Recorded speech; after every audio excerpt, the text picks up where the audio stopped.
अध्याय 9। जाते हुए उसने एक मनुष्य को देखा जो जन्म से अंधा था। उसके चेलों ने उससे पूछा, हे रब्बी, किसने पाप किया था कि यह अंधा जन्मा, इस मनुष्य ने या इसके माता पिता ने? यीशु ने उत्तर दिया, ना तो इसने पाप किया था ना इसके माता पिता ने, परंतु यह इसलिए हुआ कि परमेश्वर के काम उसमें प्रकट हों। जिसने मुझे भेजा है, हमें उसके काम दिन ही दिन में करना अवश्य है। वह रात आने वाली है जिसमें कोई काम नहीं कर सकता। जब तक मैं जगत में हूँ तब तक जगत की ज्योति हूँ। यह कहकर उसने भूमि पर थूका और उस थूक से मिट्टी सानी और वह मिट्टी उस अंधे की आंखों पर लगाकर उससे कहा, जा शीलो के कुंड में धो ले। शीलो का अर्थ भेजा हुआ है।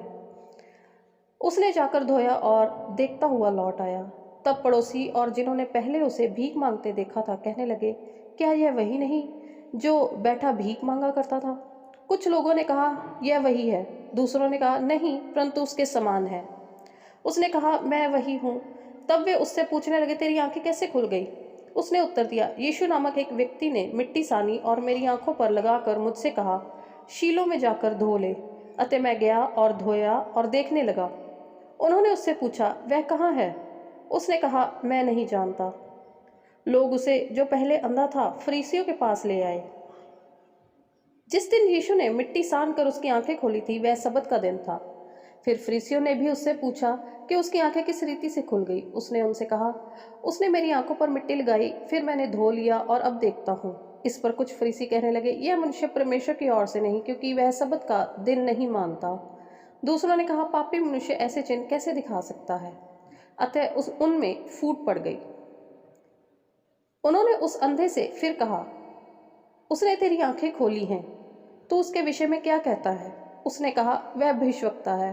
परंतु यहूदियों को विश्वास न हुआ कि वह अंधा था और अब देखता है, जब तक उन्होंने उससे, जिसकी आंखें खुल गई थी, माता पिता को बुलाकर उनसे ना पूछा, क्या यह तुम्हारा पुत्र है जिसे तुम कहते हो कि अंधा जन्मा था? फिर अब वह कैसे देखता है? उसके माता पिता ने उत्तर दिया, हम तो जानते हैं कि यह हमारा पुत्र है और अंधा जन्मा था, परंतु हम यह नहीं जानते हैं कि अब कैसे देखता है, और ना यह जानते हैं कि किसने उसकी आंखें खोली। वह सियाना है, उसी से पूछ लो, वह अपने विषय में आप कह देगा। ये बातें उसके माता पिता ने इसलिए कही क्योंकि वे यहूदियों से डरते थे, क्योंकि यहूदी एक मत हो चुके थे कि यदि कोई कहे कि वह मसीह है तो आराधनालय से निकाला जाए।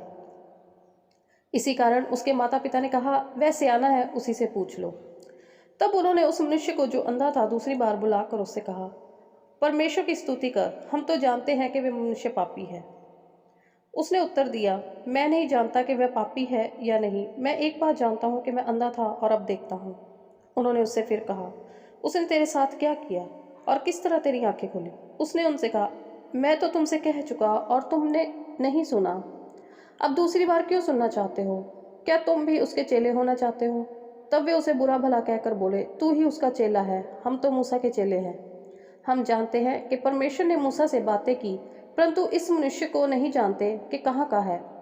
उसने उनको उत्तर दिया, यह तो आश्चर्य की बात है कि तुम नहीं जानते कि वे कहाँ का है, तो भी उसने मेरी आंखें खोल दी। हम जानते हैं कि परमेश्वर पापियों की नहीं सुनता, परंतु यदि कोई परमेश्वर का भक्त हो और उसकी इच्छा पर चलता है तो वह उसकी सुनता है। जगत के आरंभ से यह कभी सुनने में नहीं आया कि किसी ने जन्म के अंधे की आंखें खोली हों। यदि यह व्यक्ति परमेश्वर की ओर से ना होता तो कुछ भी नहीं कर सकता। उन्होंने उसको उत्तर दिया, तू तो बिल्कुल पापों में जन्मा है, तू हमें क्या सिखाता है? और उन्होंने उसे बाहर निकाल दिया। यीशु ने सुना कि उन्होंने उसे बाहर निकाल दिया है, और जब उससे भेंट हुई तो कहा, क्या तू परमेश्वर के पुत्र पर विश्वास करता है? उसने उत्तर दिया, हे प्रभु, वह कौन है कि मैं उस पर विश्वास करूं? यीशु ने उससे कहा, तूने उसे देखा भी है और जो तेरे साथ बातें कर रहा है वह वही है। उसने कहा, हे प्रभु, मैं विश्वास करता हूँ, और उसे दंडवत किया। तब यीशु ने कहा, मैं इस जगत में न्याय के लिए आया हूँ, ताकि जो नहीं देखते वे देखें और जो देखते हैं वे अंधे हो जाएं।